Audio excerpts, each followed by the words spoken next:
امریکہ یہ کہہ رہا ہے، جو بائیڈن کہہ رہا ہے کہ اگر اسرائیل نے جواب میں پوری کارروائی کی ایران کی سرزمین پر تو ہم ساتھ جنگ نہیں لڑیں گے. ٹھیک کہہ رہا ہے. اس خطے میں وہ اتنا بڑی نہیں لے سکتا، مشکل صورتحال کا سامنا نہیں کرنا چاہتا. لیکن حالات کیا ہوئے؟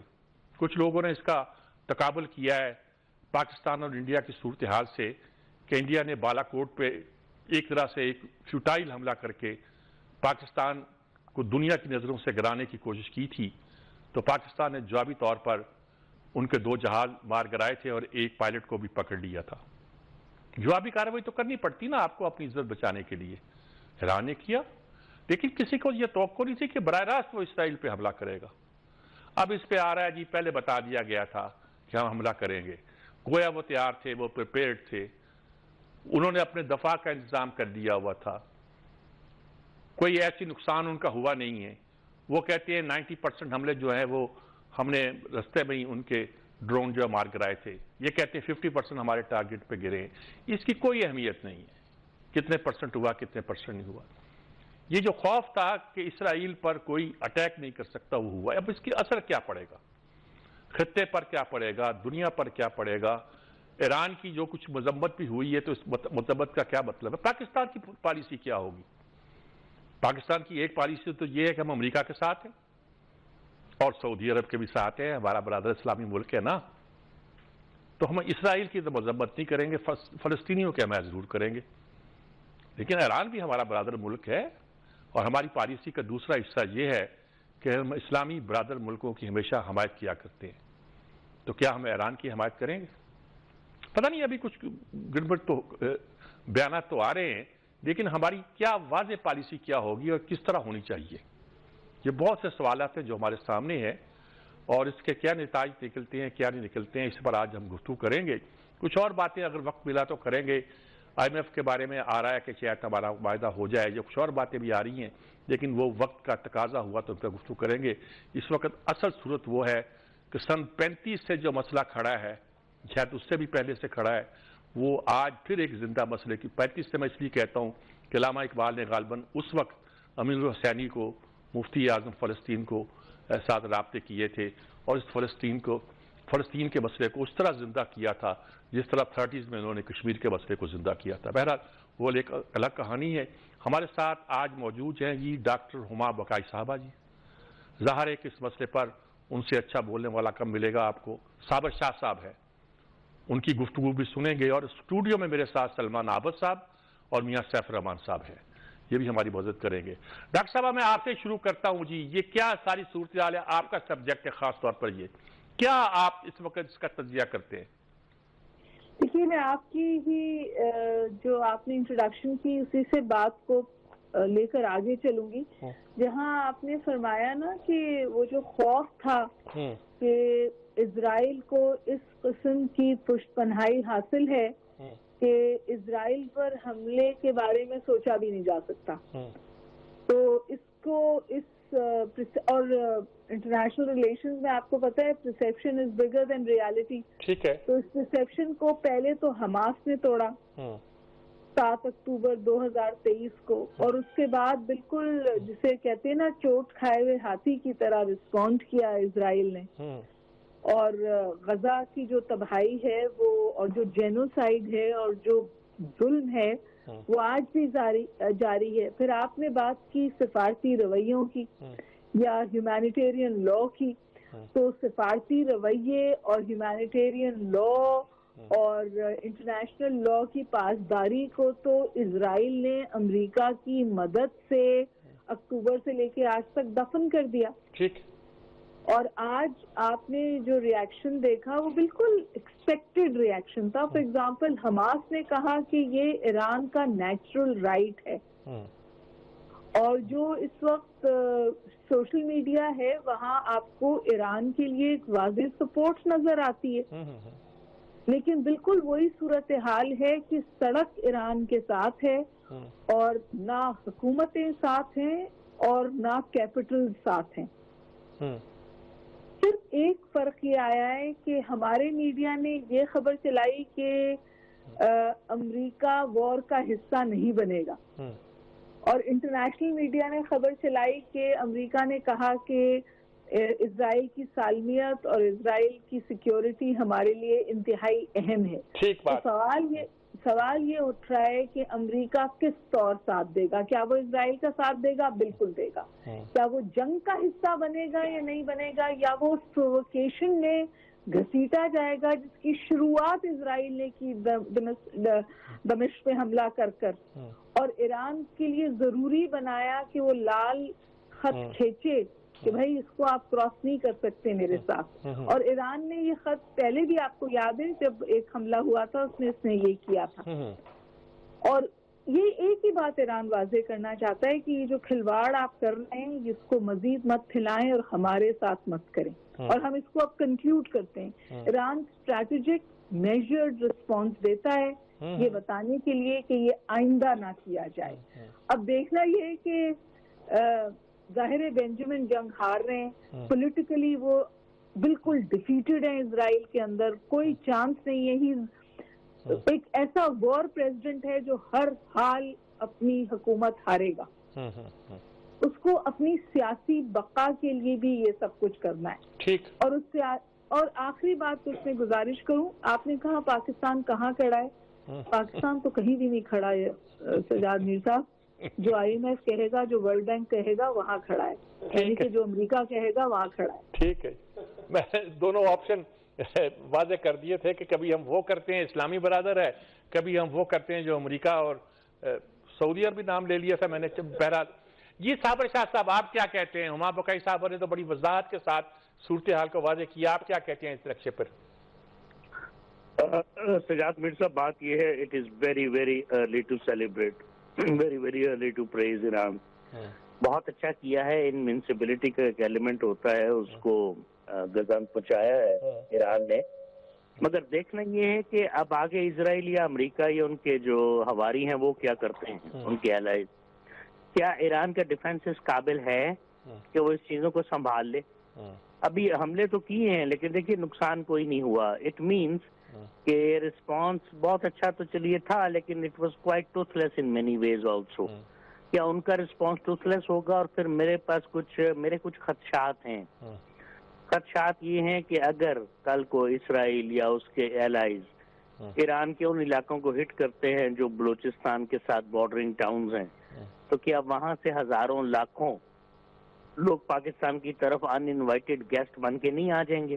آپ کے پاس ان کو کھلانے کے لیے کچھ ہے, شیلٹر ہے, پانی ہے.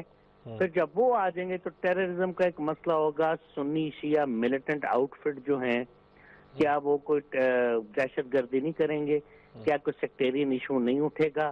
حکومت پاکستان کا کیا رسپانس ہوگا؟ ابھی تک تو خاموشی ہے. پھر یہ ہے کہ میرا خیال ہے کہ ترکی جانے اور آنے والے کم از کم جو فلائٹس ہیں وہ سسپینڈ ہوں گی اس صورت میں, کیونکہ ہم تو ایران کے اوپر سے گزر کے جاتے ہیں, وہیں سے آتے ہیں. اور دوسرا پھر یہ کہ جو تیل کی سپلائی پاکستان کو آتی ہے وہ بھی یہ روٹ یہی ہے.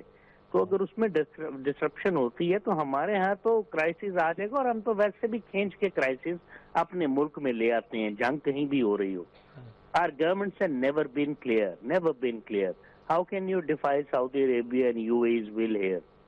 ایران کے ساتھ آپ کے تعلقات برادر اسلامی ملک تو کہہ لیتے ہیں, اس میں کافی زیادہ تلخی رہی ہے پچھلے 10-15 سال. ٹھیک بات. جند اللہ کے بعد, اور وہ جو ریگی جس کو پھانسی دی گئی تھی اس کے بعد, اور پھر وہ شیعہ سنی ایک ایریا ہے جس کا میں نام نہیں لینا چاہ رہا ہوں, لیکن خدشات ہیں کہ پچھلے 25 سال میں اسپیشلی جنرل مشرف نے تو کافی کلا کما کیا تھا اس مانسٹر کا, اس مینس کا, اور بڑی کوششوں کے باوجود اللہ پاک نے کرم کیا اور یہ شیعہ سنی فسادات پاکستان میں نہیں ہو سکے. لیکن کیا دوبارہ تو نہیں فتنہ سر اٹھائے گا؟ چلیے آپ ذرا دور تک سوچ رہے ہیں, بات بالکل آپ ٹھیک کہہ رہے ہیں, لیکن مسئلہ یہ ہے کہ ویسے آپ کو کیا ایکسپیکٹ کرتے ہیں پاکستان سے؟ پاکستان کیا رویہ اختیار کرے گا؟ دیکھیے میں کیا ایکسپیکٹ کریں گے, they will condemn Israel at the most. آگے تو میں پھر وہی آپ والی بات, بہت اچھی آپ نے بات کی کہ حماس کے بیک اپ کریں گے اور اسرائیل پہ تنقید نہیں کریں گے. اچھا ٹھیک ہے.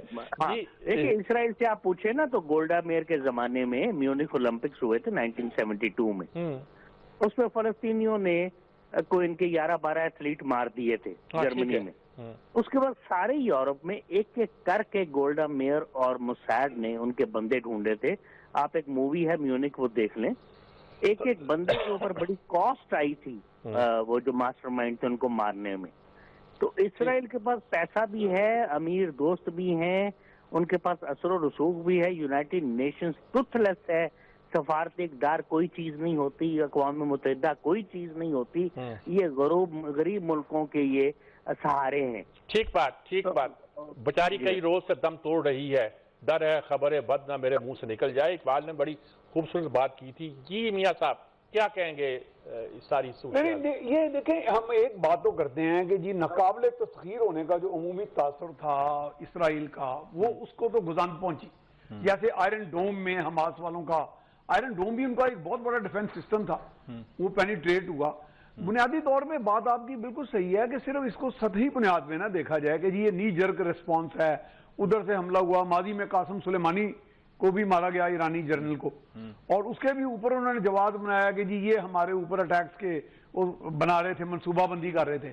لیکن وہ تو خیر دیکھیں جواز تو ہر وقت ہی ہوتا ہے. عراق پر حملے کے لیے ویپنز آف میس ڈسٹرکشن کا بنایا گیا, بعد میں کہا جی یہ انٹیلیجنس فیلئر ہے, کئی کمیشن بیٹھے اس پہ.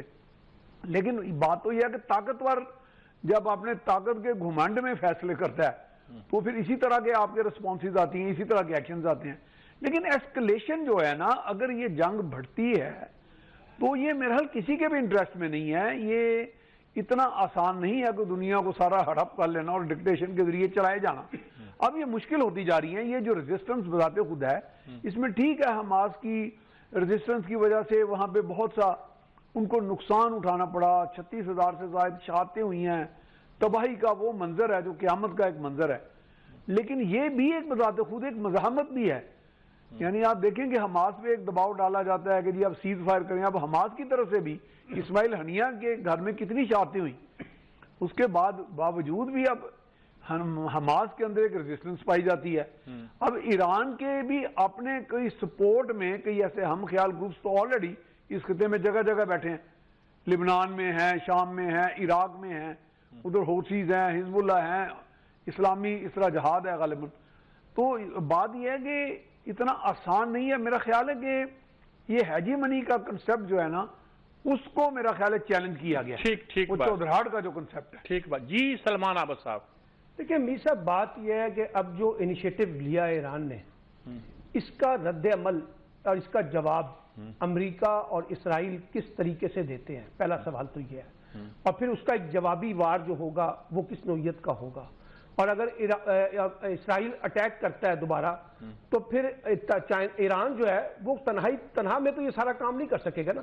تو اس کو کتنی سپورٹ ملے گی رشیا سے, اس کو کتنی سپورٹ ملے گی چائنا سے, اسے کتنی سپورٹ ملے گی اپنے اسلامی ملکوں سے. جو ہے وہ یورپ کو اس سے کراس کر کے آ رہے ہیں. وہی میں کہہ رہا ہوں, یہ سب چیزیں دیکھنی پڑیں گی. تو اب ایک مشکل یہ ہے ہم جیسے ملکوں کے لیے اور اسلامی ملکوں کے لیے, آپ کو کسی ایک جگہ پر پوزیشن لینی ہے.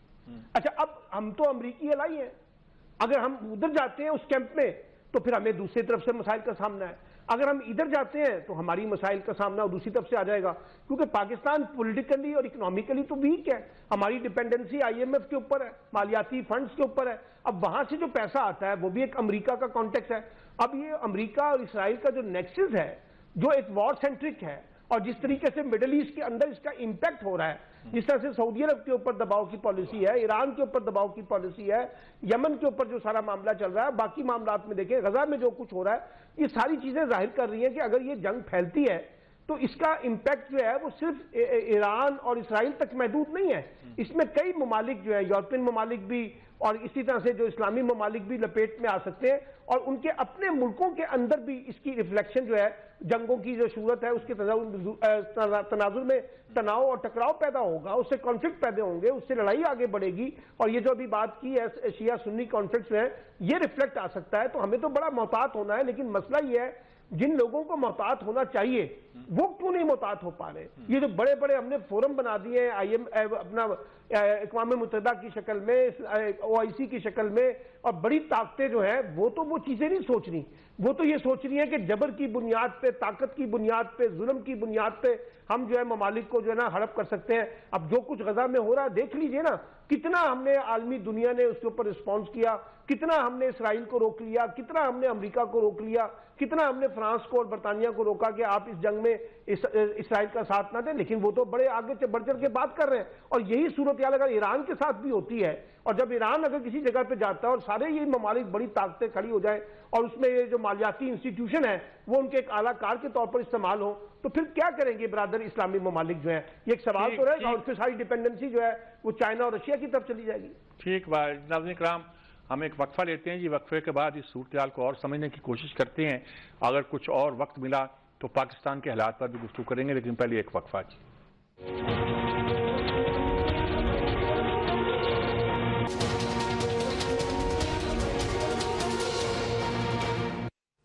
جی ناظرین کرام، صورتحال سب بالکل آپ کے سامنے آ گئی. ہمارے چاروں ساتھیوں نے بڑی وضاحت کے ساتھ بیان کر دیا کہ اس وقت ایران کے اس حملے کی نتیجے کے طور پر مڈل ایسٹ کی صورتحال کیا ہے، فلسطین کی صورتحال کیا ہے، غزہ پہ کیا اثرات پڑیں گے، یہ ایک الگ سوال ہے.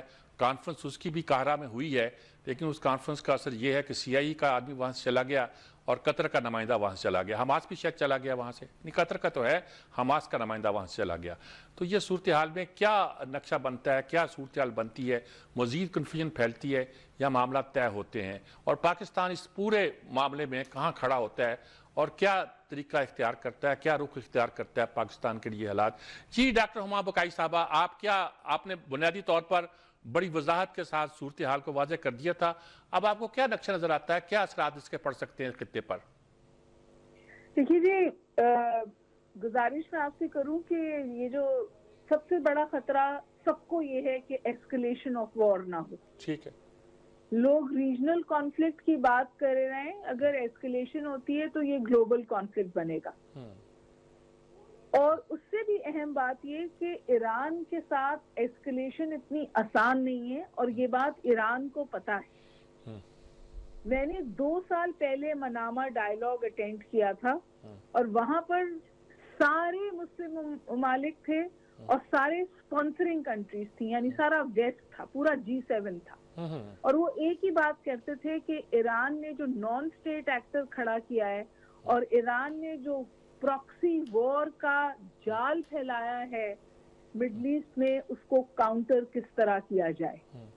تو یہ جال مضبوط ہوا ہے، کمزور نہیں ہوا، اور اس کی جو سپورٹ ہے وہ غزہ کے بعد بڑھی ہے، کم نہیں ہوئی. تو آپ سے یہ گزارش کروں کہ ویسٹ کے پاس طاقت ہے، لیکن آج ہر طرح کی طاقت ڈائلیوٹڈ ہے. اس کی ایسکلیشن نہ تو امریکہ کو صرف اسرائیل کو سوٹ کرتی ہے ایسکلیشن، کیونکہ وہ ایک جنگ ہار رہا ہے.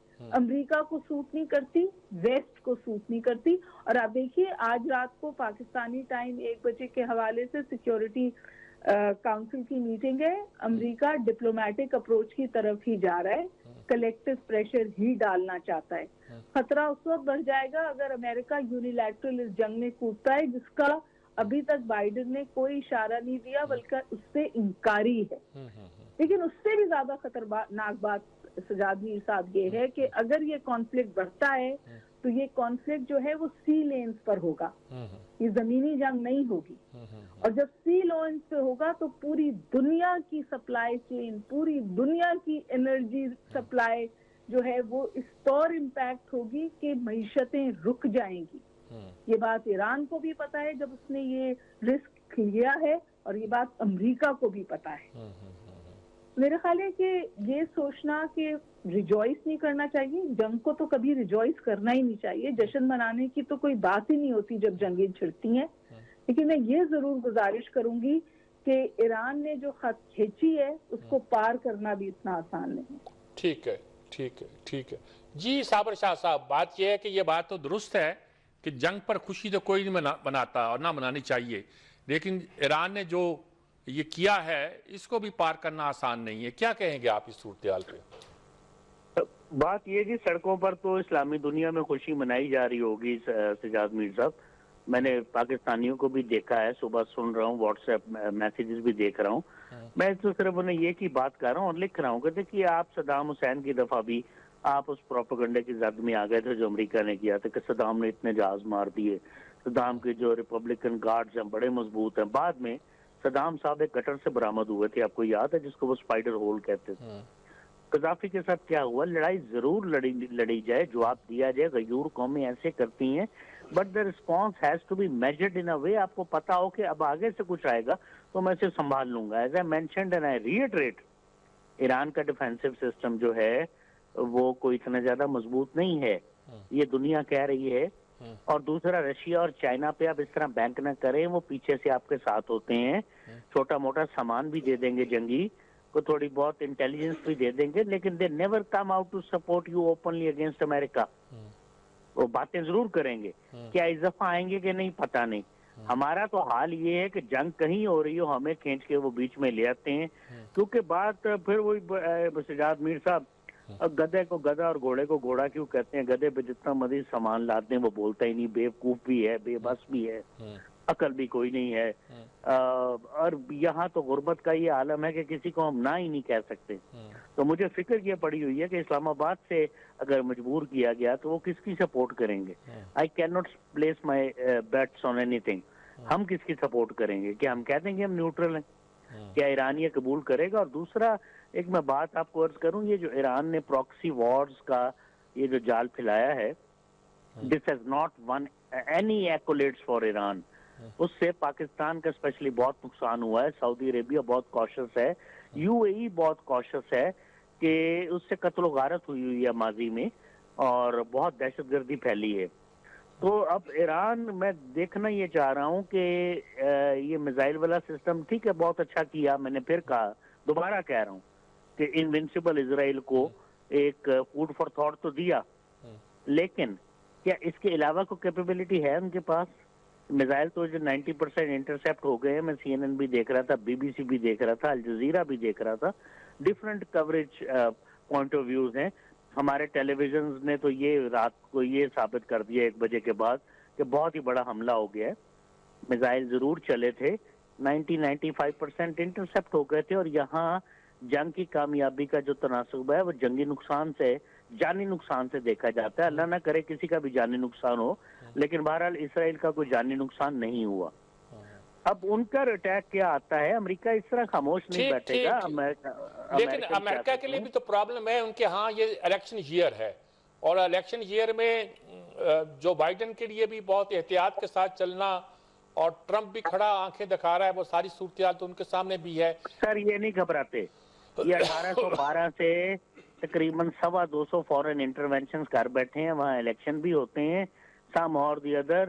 اتنا مقروض ملک ہے امریکہ، اس کے باوجود دنیا کا نمبر 1 معیشت ہے، یہ نہیں گھبراتے ہیں. چلیے ٹھیک ہے میاں سیف الرحمان صاحب. شاہ صاحب کی بات یہ کافی حد تک میں اس بات سے متفق ہوں کہ ان کی جو ایڈونچرزم ہے نا جی، ان کا اصل میں ریزن آف ایگزسٹنس جو ہے نا، ریزن دیتے رہے وہ ایک ننگی طاقت ہے، بروٹ فورس جو ہے، یعنی جس وجہ سے وہ انٹرونشن کرتے ہیں دنیا میں، جگہ جگہ مداخلت کرتے ہیں، کہیں نہ کہیں جنگ چھیڑ دیتے ہیں، کہیں پراکسیز بھیج دیتے ہیں، کہیں اکنامک وار، اور ویسے وہ امریکہ کی بھی وار اکانومی ہے. لیکن ہم نے اس وقت پاکستان میں بیٹھے دیکھنا ہے کہ اس کا فال آؤٹ جو ہمارے ہاتھ ہے، جیسے ابھی پوائنٹ آؤٹ کیا شاہ صاحب نے کہ ریفیوجیز آ سکتے ہیں. پھر ریفیوجیز کے علاوہ آپ دیکھیں ابھی Iran Pakistan gas pipeline کا ایشو ہے، وہ آلریڈی ہم ایک $18 ارب کی پینلٹی کو فیس کر رہے ہیں. اس میں ہم کو راستہ ایک ایسا اختیار کر رہے تھے کہ درمیان میں ہم امریکہ سے بھی کہیں کہ جی ویور ہمیں مل دے سینکشنز میں تاکہ ہم آگے بڑھیں. کہیں سے یہ بھی تجویز آئی کہ اگر انڈیا اس میں شامل ہوئے، وہ تو خیر ایک ویژول تھنکنگ ہے. جب یہ ہمارے ہاں، جب ہم لوگ واقعی یہ بات صحیح ہے کہ ہمیں کوئی بھی اقدام کرنے سے پہلے ایک تو اپنی قوت آپ نے بڑھانی ہے، اپنا کلاؤڈ بڑھانا ہے دنیا میں، اور بیک اپ اسٹریٹجی ہو. بیک اپ اسٹریٹجی کے بغیر اگر آپ کوئی نی جرک ایک ایکشن کرتے ہیں تو نی جرک ایکشن کا اگر کوئی بہت بڑا فال آؤٹ آتا ہے تو وہ پھر آپ سے سنبھالا نہیں جائے گا. تو جب سنبھالا نہیں جائے گا تو پھر کون آپ کو سہارا دے گا؟ کیا تجزیہ ہے کہ اس پر نی جرک ایکشن آ سکتا ہے اسرائیل کی طرف سے یا ایون امریکہ کی طرف سے؟ میرا ذاتی خیال ہے ایک اندازہ ہے کہ شاید نہ آئے. میرا ذاتی خیال ہے کہ کچھ نہیں ہوگا. کیوں جناب؟ آپ یہیں پہ سٹاپ کر دی جائیں گی. میرا ذاتی خیال ہے کہ بات شاید چیزیں سٹاپ ہو جائیں گی، آگے نہیں بڑھے گی، کیونکہ اس کی ایک وجہ ہے جو ڈاکٹر ہما بقائی نے ایک بڑا اچھا جملہ کہا ہے کہ اگر یہ جنگ آگے بڑھتی ہے تو اس کا صرف جو کانٹیکس ہے وہ ریجنل نہیں رہے گا، بلکہ اس کا ایک گلوبل کانٹیکس ہے، انٹرنیشنلائز کانٹیکس ہے. اور ابھی اس وقت بڑی طاقتیں شاید وہ نہیں چاہیں گی کہ اس کا کوئی عالمی کانٹیکس جو ہے یا انٹرنیشنل کانٹیکس جو ہے وہ اسٹیبلش ہو اور ان کے لیے بھی وہ مسائل پیدا ہو جائیں. بات تو یہ ہے. اور دوسری بات یہ ہے کہ جو بائیڈن نے بھی جو اشارہ کیا ہے, جس کی طرف ڈاکٹر صاحب نے اشارہ بھی کیا ہے, کہ وہ ڈپلومیٹک کانٹیکس ہوگا, ڈپلومیٹک طریقے سے چیزوں کو ہینڈل کرنے کی کوشش کریں گے. تو مجھے لگتا ہے کہ چیزوں میں تھوڑا سا جسے کہتے ہیں نا اسٹے آئے گا. یہ میری اپنی ایک انالیسز ہے. لیکن اگر نہیں آتا تو پھر یہ صورتحال کافی کشیدگی کی طرف جائے گی, اور اس سے کئی ممالک جو ہیں متاثر ہوں گے. پاکستان کے پاس تو آپشن بھی بہت کم ہے. ہمارے پاس تو یہ آپشن ہے یا تو آپ ہیں اور یا آپ نہیں ہیں. ہم اپنی چوائسز کے ساتھ نہیں, ہم بڑی طاقتوں کی چوائسز کے ساتھ کھیلنے کی پوزیشن میں ہوں گے. تو اس لیے ہمارے پاس اس کا ایک جسے کہتے ہیں زیادہ گہرا امپیکٹ پڑنے والا ہے. تو اس لیے کوشش تو یہی ہونی چاہیے اس وقت جتنی بھی سفارتکاری اور ڈپلومیٹک کے محاذ ہیں انٹرنیشنل کانٹیکس کے, ریجنل کانٹیکس کے, ان کو جو ہے اس سچویشن کو نارملائز کرنا پڑے گا. اور یہ تناؤ اور ٹکراؤ کا جو ماحول ہے اس کو تھوڑا سا جسے کہتے ہیں ٹھہراؤ پیدا کرنا پڑے گا, کیونکہ یہی سب کے مفاد میں ہے. اگر یہ بات آگے چلتی ہے تو پھر کوئی مطلب آپ دیکھیں نا, پھر سعودی عرب کے تعلقات, ایران کا معاملہ, پھر مڈل ایسٹ کے معاملات, پھر اسرائیل کا اور امریکہ کا نیکسس, پھر اس میں فرانس کودے گا, پھر اس میں برطانیہ آئے گا, پھر چائنا اور رشیا کی میں بات کر رہا ہوں. ابھی صابر شاہ صاحب نے کہا جی بالکل وہ کھل کر شاید جنگ کی حمایت نہ کریں, لیکن اگر وہ پس پردہ بھی کریں گے تو سب کو پتا ہوگا کہ اگر ایران آگے جاتا ہے تو اس کے پیچھے کوئی نہ کوئی سپورٹ تو ہے نا, اس کے بغیر تو بس وہ آگے سے ایکشن ہی لیں گے. تو یہ سارا کانٹیکس جو انٹرنیشنل پالیٹکس ہے, اگر ہم نے ساری اس کو جنگوں کی وار کے اندر الجھانا ہے اور اس کے اندر انگیج کرنا ہے, تو یہ پھر دنیا کے مفاد کے ساتھ ساتھ ہمارے خطے کے مفاد کے, اور خاص طور پہ مڈل ایسٹ کے کانٹیکس میں اور ریجنل کانٹیکس میں کسی بھی صورت میں سوٹ نہیں کرتا. ٹھیک بات ہے. ناظرین کرام ایک وقفہ لیتے ہیں جی. یہ صورتحال ہم نے خاصی ڈسکس کر لی, مزید بھی کریں گے, یہ نہیں کہ نہیں کریں گے, مزید بھی کریں گے, لیکن اس کے ساتھ پاکستان کی صورتحال بھی جڑی ہوئی ہے. ہم IMF کے پاس گئے ہیں, وہاں سے پازیٹیو رسپانس آ رہا ہے, کچھ بیانات آ رہے ہیں کہ پاکستان کی بہتر ہو رہی ہے صورتحال. کچھ عالمی ادارے بھی کہہ رہے ہیں ہماری ریٹنگ کو بہتر کچھ ہوئی تو نہیں ہے لیکن شاید ہوتی دکھائی دیتی ہے. شاید یہ بھی کہا جا رہا ہے کہ ہماری معیشت اگلے سال کچھ بہتر ہوگی, مہنگائی کی شرح کم ہوگی, کچھ اس طرح کے اشارے مل رہے ہیں. کیا اس پوری صورتحال کا ہم پہ اثر پڑنے والا ہے؟ دیکھیے ہم پہ تو اثر غزہ کے پورے واقعے کا نہیں پڑا بھائی. سعودی عرب ادھر کھڑا تھا, دنیا ادھر کھڑی تھی, ہم بولے ہی نہیں بھائی. ہم نے اسرائیل کا نام نہیں لیا, فلسطین کی حمایت کی ہے. فلسطین کی حمایت پہ شاید لوگ اتنے ناراض نہیں ہوتے جتنا شاید اسرائیل کی مذمت پہ ناراض ہوتے ہیں. تو ہم کیا اب کہاں کھڑے ہیں پاکستان کی معیشت کے لحاظ سے بھی اور پاکستان کے سیاسی نقطہ نظر کے لحاظ سے بھی؟ ایک تو یہ ہے کہ ہمیں ڈر ہے کہ کہیں وہاں سے لوگ نہ آ جائیں وغیرہ وغیرہ, لیکن ہمیں اپنی معیشت کے حوالے سے بھی بہت سی باتیں کرنی ہیں, اور خارجہ پالیسی کے حوالے سے تو ہم تذکرہ کر چکے ہیں. کیا صورتحال بنتی ہے؟ ایک وقفے کے بعد حاضر ہوتی ہیں.